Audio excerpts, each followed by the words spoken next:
الحمد لله نحمده ونستعينه ونستغفره ونؤمن به ونتوكل عليه ونعوذ بالله من شرور أنفسنا ومن سيئات أعمالنا من يهده الله فلا مضل له ومن يضلله فلا هادي له ونشهد أن لا إله إلا الله وحده لا شريك له ونشهد أن محمدا عبده ورسوله أما بعد قال الله تعالى في كلامه المجيد أعوذ بالله من الشيطان الرجيم بسم الله الرحمن الرحيم شهر رمضان الذي أنزل فيه القرآن هدى للناس وبينات من الهدى والفرقان فمن شهد منكم الشهر فليصم صدق الله المولانا العظيم عن أبي هريرة قال رسول الله صلى الله عليه وسلم إذا دخل رمضان فتحت أبواب السماء وفي رواية فتحت أبواب الجنة وغلقت أبواب جهنم وسلسلة الشياطين وفي رواية فتحت أبواب الرحمة متفق عليه عن أبي هريرة رضي الله تعالى عنه قال رسول الله صلى الله عليه وسلم من صام رمضان إيمانا واحتسابا غفر له ما تقدم من ذنبه ومن قام رمضان إيمانا واحتسابا غفر له ما تقدم من ذنبه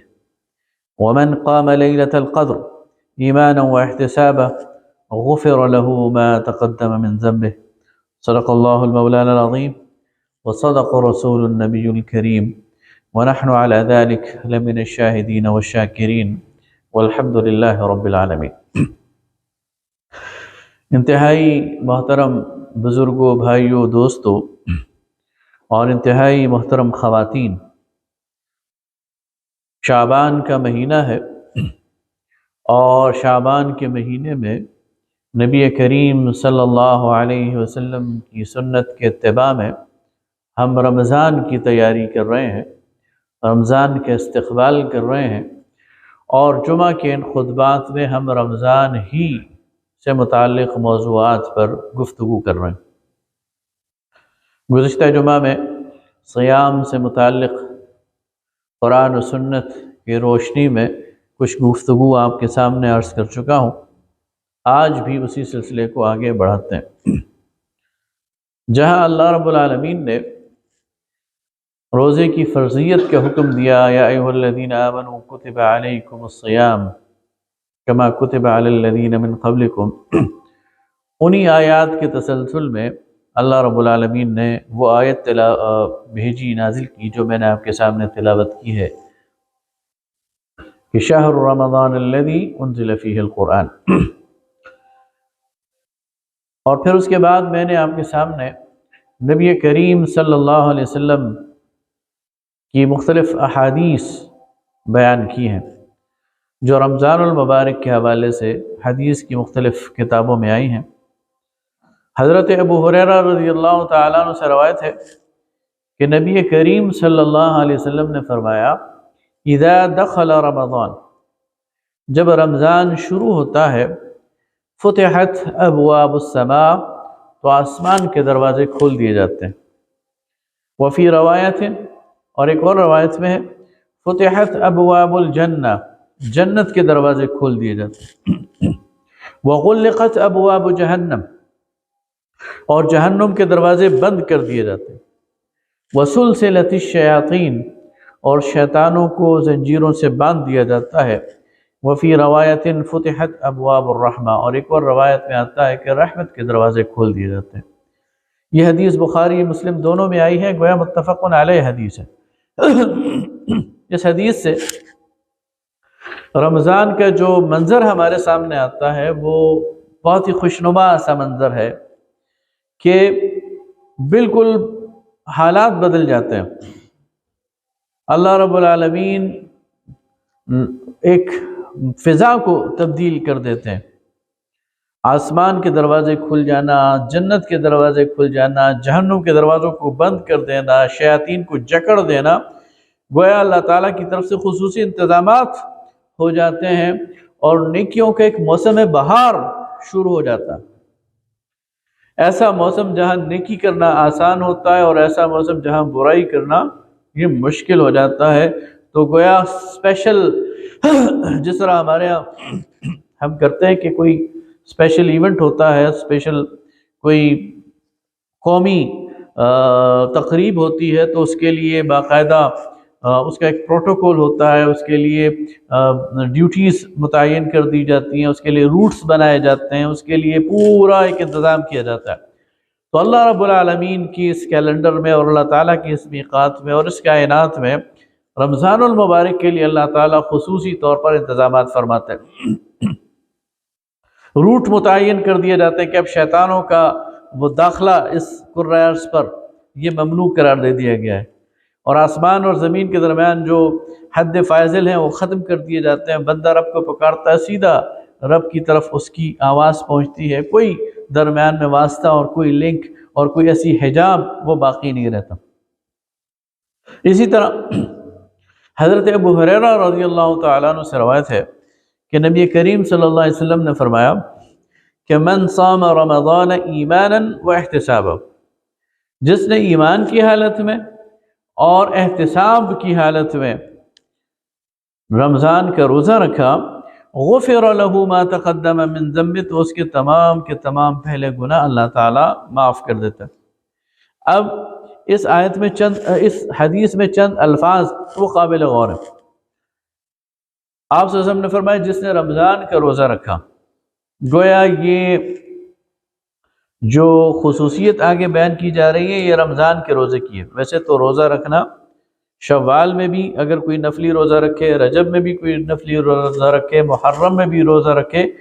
تو یہ روزہ رکھنا عبادت ہے، نفلی عبادت ہے، اس کا بڑا اجر ہے، بڑا درجہ ہے۔ لیکن یہ جو آگے باتیں کی جا رہی ہیں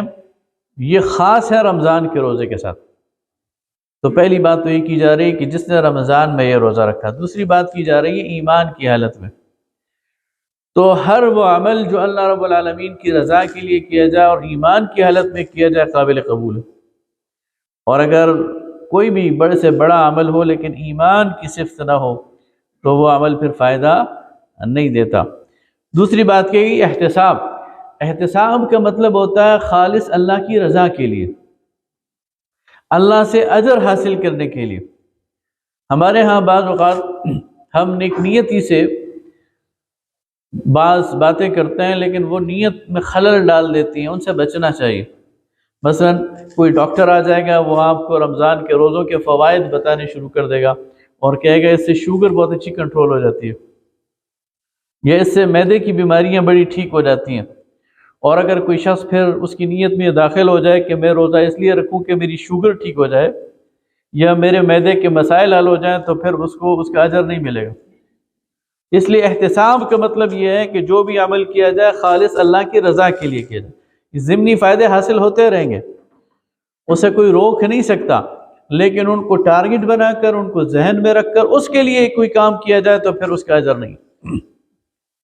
اسے فرمایا جس نے رمضان کے روزے رکھے ایمان کی حالت میں اور خالص اللہ کی رضا کے لیے، تو کیا ہو گیا؟ غفر لہ، معاف کر دیے گئے۔ یہاں یہ نہیں کہا گیا کہ سیغفر، معاف کر دیے جائیں گے، ایسا نہیں کہا، فیوچر ٹینس استعمال نہیں کیا گیا بلکہ پاسٹ ٹینس استعمال کیا گیا۔ غفر لہ، معاف کر دیے گئے ہیں۔ وہ بات اتنی قطعی ہے، بات اتنی ناقابل تردید ہے، اتنی یقینی ہے کہ اس میں فیوچر کی گنجائش ہی نہیں ہے۔ جس نے ایمان اور احتساب کے ساتھ روزہ رکھا گویا اس کے سارے گناہ معاف کر دیے گئے۔ ما تقدم من ذنب، جو اس نے سارے پہلے گناہ کیے تھے۔ آگے فرمایا من قام رمضان ایمانا واحتسابا، اور جس نے رمضان کی راتوں میں قیام کیا۔ رمضان کی راتوں کی خصوصیت یہ ہے کہ اس میں اللہ رب العالمین کو پسند ہے کہ بندہ اس کے سامنے کھڑا ہو اور اس کی کتاب کی تلاوت کرے۔ یہ قیام تراویح کی صورت میں بھی اور یہ قیام تہجد کی صورت میں بھی، یہ دونوں اس کا اجر بلکہ اس بات کو بھی یاد رکھیے کہ جو لیل کا لفظ ہے نا، رات کا لفظ، ہم سمجھتے ہیں کہ شاید یہ عشاء کے بعد شروع ہوتا ہے، حالانکہ وَأَتِمُّ الصِّيَامَ إِلَى اللَّيْلِ، روزہ مکمل کرو لیل تک، تو یہ لیل مغرب کے وقت سے شروع ہو جاتی ہے، لہذا مغرب کے بعد سے نوافل کی کثرت، مغرب کے بعد نوافل پڑھنا اس کا بھی اجر ہے، عشاء کے بعد تراویح پڑھنا اس کا بھی اجر ہے اور سنت مؤکدہ ہے، اور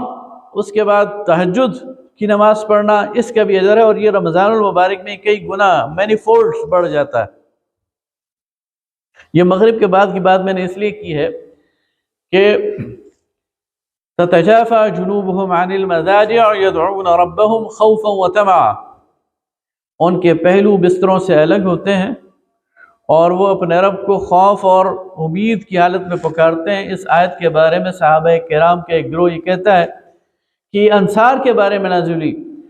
اور وہ مغرب سے عشاء کے درمیان نوافل کی کثرت پڑھا کرتے تھے، تو گویا وہ کام جو ہم شاید ہلکا سمجھ رہے ہیں، اللہ کے ہاں اس کی بہت زیادہ اہمیت ہے۔ تو مغرب سے عشاء کے درمیان بھی، عشاء کے بعد تراویح بھی، اور رات کا جو قیام ہے، یہ ساری اس میں آ جاتی ہیں۔ تو فرمایا من قام رمضان، جس نے رمضان میں قیام کیا، ایماناً ایمان کی حالت میں، احتساباً خالص اللہ کی رضا کے لیے، اسے اجر کے حصول کے لیے، غفر له ما تقدم من ذنب، تو اس کے پہلے کے سارے گناہ اللہ تعالیٰ نے معاف کر دی۔ اور آگے فرمایا من قام لیلۃ القدر، اور جس نے لیلۃ القدر میں، قدر کی رات میں قیام کیا، یعنی رمضان کا آخری عشرہ، اور اس آخری عشرے میں طاق راتوں میں سے کسی رات اسے وہ لیلۃ القدر نصیب ہو گئی اور اس میں اس نے قیام کیا ایمان کی حالت میں اور احتساب کی نیت سے، تو غفر له ما تقدم من ذنب، اس کے پہلے کے سارے گناہ اللہ تعالیٰ نے معاف کر دیے۔ اس سے آپ اندازہ لگائیں کہ رمضان المبارک کی ہر گھڑی، چاہے اس کے دن کا روزہ ہے، چاہے اس کے رات کا قیام ہے، یہ اللہ رب العالمین کے ہاں یہ برکت والا موقع ہے، بہت اہمیت والا موقع ہے، اور گناہوں کو معاف کرنے کا اور گناہوں کے کفارے کا ایک بہت بڑا ذریعہ ہے۔ اسی طرح حضرت سلمان فارسی رضی اللہ تعالیٰ عنہ سے ایک طویل حدیث وہ نقل ہوتی ہے حدیث کی کتابوں میں، اور آئندہ کسی خطبے میں میری کوشش ہوگی کہ وہ پوری حدیث آپ کے سامنے رکھوں۔ اس میں نبی کریم صلی اللہ علیہ وسلم نے پورے رمضان کے حوالے سے ایک پورا چارٹر اور پلان صحابہ کرام رضوان اللہ تعالی علیہم اجمعین کے سامنے پیش کیا۔ اس حدیث میں فرمایا کہ اس مہینے کو اللہ تعالیٰ نے 3 حصوں میں تقسیم کیا ہے۔ اولہ رحمہ، اس کے پہلے 10 دن یہ اللہ تعالیٰ کی رحمت کے 10 دن ہیں، وَأَوْسَطُهُ مغفرہ، اور اس کے درمیانے 10 دن یہ اللہ تعالیٰ کی مغفرت کے حصول کے 10 دن ہیں، وَآخِرُهُ عِتْقٌ مِّنَ النَّارِ، اور اس کے آخری 10 دن جو ہے یہ جہنم کی آگ سے اپنی گردن چھڑانے کے 10 دن ہیں۔ لہٰذا رمضان المبارک کے دن اور رات اس کے حوالے سے یہ روایات میں آتا ہے۔ پھر ایک اور حدیث میں آتا ہے کہ نبی کریم صلی اللہ علیہ وسلم نے فرمایا کہ رمضان المبارک میں اگر کوئی فرد، کوئی شخص، کوئی مسلمان کوئی فرض ادا کرتا ہے تو اللہ تعالیٰ اس کا درجہ 70 گنا بڑھا دیتا ہے۔ ایک شخص ہے وہ نماز پڑھتا ہے باجماعت تو اسے 70 نمازوں کا ثواب ملے گا۔ ایک شخص ہے وہ واجب زکوٰۃ ادا کرتا ہے تو اسے 70 گنا زیادہ ثواب ملے گا۔ تو جو شخص رمضان میں فرض ادا کرتا ہے اللہ تعالیٰ اس کا درجہ 70 گنا بڑھا دیتا ہے، اور فرمایا جو اس ماہ میں کوئی نفل ادا کرتا ہے تو اللہ تعالیٰ اس کا درجہ فرض کے برابر کر دیتا ہے۔ کوئی نفلی صدقات ادا کرتا ہے اللہ تعالیٰ زکوٰۃ جیسا اسے اجر دیتا ہے۔ کوئی شخص نفلی نماز پڑھتا ہے اللہ تعالیٰ فرائض جتنا اجر اسے دیتا ہے۔ اور اسی طرح نبی کریم صلی اللہ علیہ وسلم نے فرمایا، اور وہ حدیث تو یعنی وہ بھی حضرت ابو ہریرہ رضی اللہ تعالیٰ عنہ سے روایت ہے کہ آپ صلی اللہ علیہ وسلم نے فرمایا کہ اللہ تعالیٰ نے ہر عمل کا اجر مقرر کیا۔ جو بھی شخص نماز پڑھتا ہے تو نماز کا ایک اجر ہے، زکوٰۃ دیتا ہے تو زکوٰۃ کا ایک اجر ہے، اور یہ اجر یا یہ بدلہ 10 گنا بھی ہو سکتا ہے اور زیادہ سے زیادہ 70 گنا یا 700 گنا بھی ہو سکتا ہے۔ قرآن پاک میں یہ دونوں چیزیں آئی ہیں، سوائے روزے کے۔ روزے کا اجر اللہ تعالیٰ نے متعین نہیں کیا، مقرر نہیں کیا، بلکہ فرمایا الصوم لی وانا اجزی بی، روزہ میرے لیے ہے اور میں خود اس کا اجر دوں گا، کسی اور کی یہ کیپیسٹی نہیں۔ ویسے تو سارا اجر اللہ نے دینا ہے، لیکن باقی اجر متعین ہے۔ لیکن رمضان المبارک کے روزے کے بارے میں اللہ نے فرمایا کہ اس کا حساب کتاب رکھنا کسی فرشتے کے بس میں بھی نہیں ہے، لہٰذا یہ میرے اور میرے بندے کا ڈائریکٹ معاملہ ہے، اور جب وہ میرے پاس آئے گا تو میں اسے اجر دوں گا۔ اس کی ایک اور روایت بھی ہے، ایک تو یہ ہے نا الصوم لی وانا اجزی بی، روزہ میرے لیے اور میں خود اس کا اجر دوں گا۔ اس کی ایک اور روایت بھی ہے کہ الصوم لی وانا اجزا بی، یہ روزہ میرے لیے ہے اور میں اس کا ریوارڈ ہوں، میں اس کا بدلہ ہوں۔ اب اگر ایک اللہ تعالیٰ اپنے بندے کو کہے کہ تو میرے لیے روزہ رکھتا ہے، میں تمہارا ہو گیا، تو پھر اس کی اور کیا ضرورت رہ گئی، پھر اس کی کیوں اور کیا حاجت باقی رہ گئی اس دنیا میں اور آخرت میں، اسے اور کیا چاہیے؟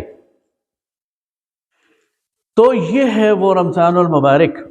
جو آ رہا ہے، جو ہمارے قریب آ رہا ہے، اور جس کے لیے نبی کریم صلی اللہ علیہ وسلم شعبان سے ہی انتظار فرمایا کرتے تھے۔ سوال ذہن میں پیدا ہوتا ہے کہ رمضان کو یہ فضیلت کیوں حاصل ہے؟ شعبان بھی اللہ کا مہینہ ہے، رجب بھی اللہ کا مہینہ ہے، محرم بھی اللہ کا مہینہ ہے، ذیقعد ذی الحج بھی اللہ کے مہینے ہیں، لیکن رمضان میں ایسا کیا ہو جاتا ہے کہ ساری یعنی بالکل کلائمیٹ چینج ہو جاتا ہے، موسم تبدیل ہو جاتا ہے،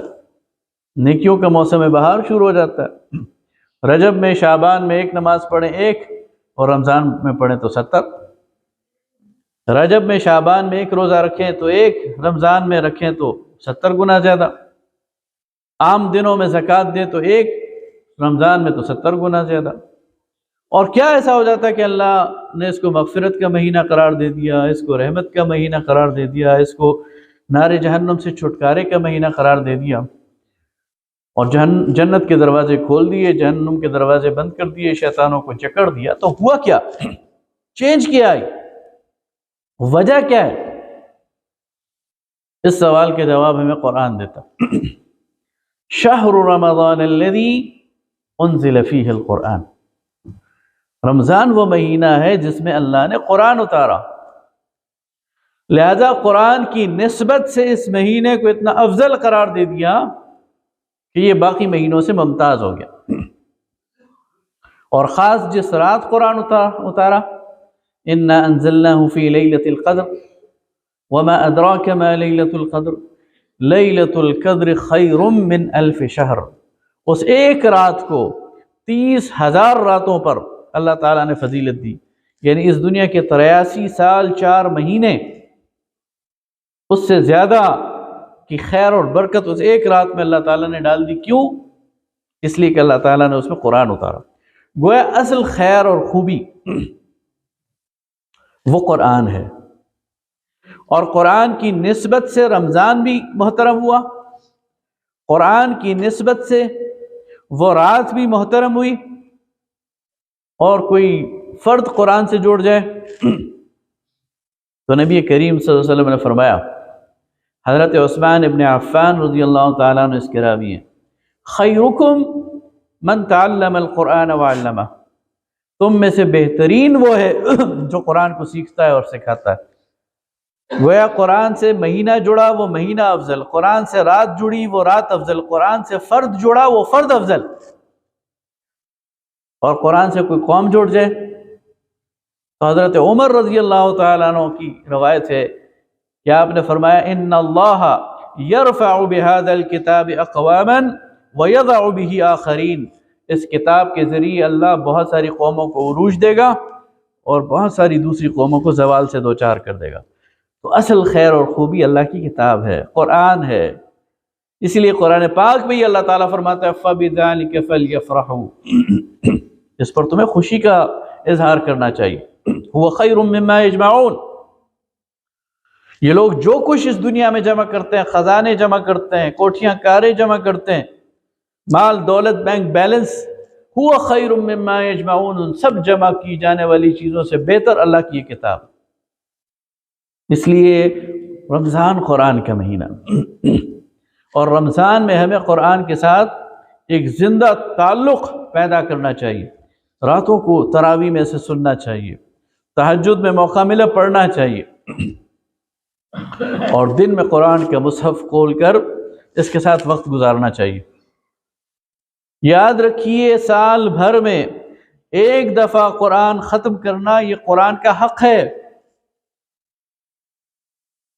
لہذا رمضان میں کوشش کیجئے کہ کم از کم ایک دفعہ ہم قرآن پاک فاتحہ سے لے کر والناس تک یہ پڑھیں۔ ایک سپارہ دن میں پڑھیں گے تو انشاءاللہ ایک دفعہ پورا قرآن ختم ہو جائے گا۔ صحابہ کرام کا معمول اس سے زیادہ کا تھا، وہ ہم حاصل نہیں کر سکتے، لیکن کم از کم ایک دفعہ اس قرآن کو پڑھنا اور اس کے ساتھ تعلق اور قرآن کو سننا، یہ وہ چیز ہے کہ جس کے لیے ہمیں پلان کرنا چاہیے۔ اس لیے میں گزارش کروں گا کہ رمضان کی ان ساعتوں کو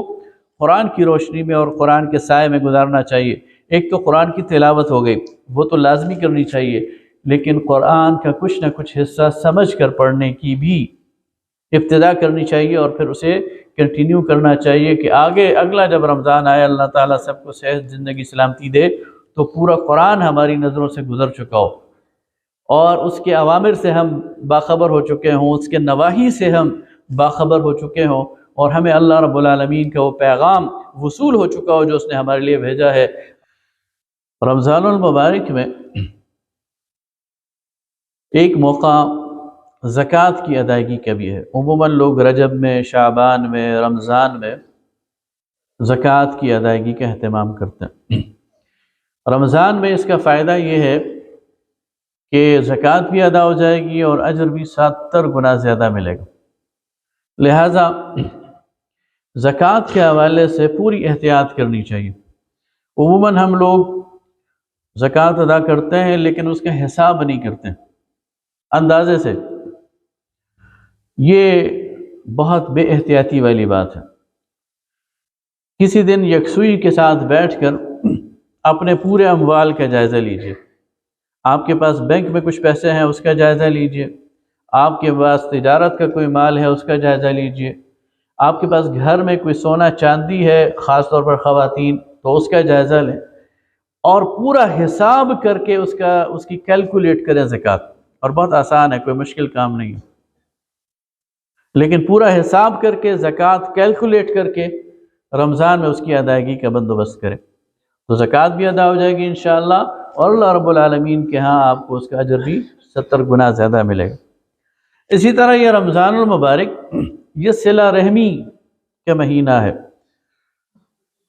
زکوٰۃ میں بھی اور ویسے بھی صدقات میں۔ سب سے پہلے جو آپ کے الاقرب فالاقرب، جو آپ کا قریب ترین رشتہ دار ہے اور وہ ضرورت مند ہے، تو اس کی ضرورت کو پورا کریں، اور جب آپ اس کی ضرورت کو پورا کریں گے تو آپ کو دوہرا اجر ملے گا، ایک تو فرض کی ادائیگی کا اور دوسرا صلہ رحمی کا۔ لہذا اور عموماً رشتہ داروں کے حوالے سے ان کے حالات ہمارے سامنے ہوتے ہیں، ان کو مانگنے پہ بھی مجبور نہ کریں، بلکہ ان کی توقع سے پہلے اور ان کی مانگنے سے پہلے جب آپ ان کی مدد کریں گے تو ان کے دل میں جو خوشی پیدا ہوگی اور ان کے دل میں جو آپ کے لیے احساس پیدا ہوگا، اس کا اجر، اس کا مطلب ہے کہ ایک اور اضافہ ہو جائے گا۔ ایک شخص آپ کے پاس مانگنے کے لیے آتا ہے اور آپ اس کی ضرورت پوری کرتے ہیں، یہ بھی نیکی ہے، لیکن کسی کی مانگے بغیر آپ اس کی مدد کر دیں تو سمجھ لیں یہ دوہری نیکی ہو جائے گی، اس لیے کہ اللہ رب العالمین تو دیکھ رہا ہے۔ کسی کے آپ نے اس کی انا کو ٹھیس نہیں پہنچائی، کسی کو آپ نے مانگنے پر مجبور نہیں کیا اور مانگنے پر مجبور نہ ہونے دیا، تو اس کے نتیجے میں جو اجر ہے اس کا آپ اندازہ نہیں لگا سکتے۔ عموماً ہم کہتے ہیں جی ہمیں تو پتہ ہی نہیں ہے، ہم سے تو کسی نے مانگا ہی نہیں، تو کسی کو مانگنے نہ دیں، اپنے خاندان میں خود جائزہ لے لیں، تفتیش کریں، معلومات کریں، آپ کو معلوم ہو جائے گا کہ کون قسم پرسی میں ہے، کون بیمار ہے، کس پر قرض ہے، کس کے بچے پڑھ رہے ہیں ان کی فیس کی ضرورت ہے، کس کے گھر میں راشن کی ضرورت ہے، یہ ساری چیزیں خاندان کے اندر معلوم اور معروف ہوتی ہیں، لہٰذا اپنے خاندانوں کے اندر اگر کوئی ایک ایک فرد بھی ایسا اٹھ جائے جو اپنے رشتہ داروں کی مدد کرے تو وہ مانگنے سے بچ جائیں گے، اور یاد رکھیے اللہ تعالیٰ کے ہاں بہت بڑا آپ کے لیے اجر ہوگا۔ تو رمضان المبارک کا مہینہ ہے، نیکیوں کا مہینہ ہے جو ہمارے سامنے ہے، پلان کیجئے کہ ہم نے کسی ایک فرد کو مانگنے سے بچانا ہے، کسی ایک فرد کو کسی اور کے سامنے یعنی اس کا جو عزت اور پردہ ہے اس کو چاک ہونے سے بچانا ہے، اور اس کے ذریعے جو اطمینان آپ کو ملے گا، اس ذریعے جو روحانی سکون آپ کو ملے گا، اور اس کے ذریعے اللہ کی طرف سے جو خود آپ کے مال میں برکت آئے گی، اور اس کے ذریعے سے اللہ تعالیٰ خود آپ کو جو بلیات سے اور بلاؤں سے اور آفتوں سے بچائے گا اس کا آپ تصور بھی نہیں کر سکتے۔ اقول قولی ھذا واستغفر اللہ لی ولکم ولسائر المسلمین۔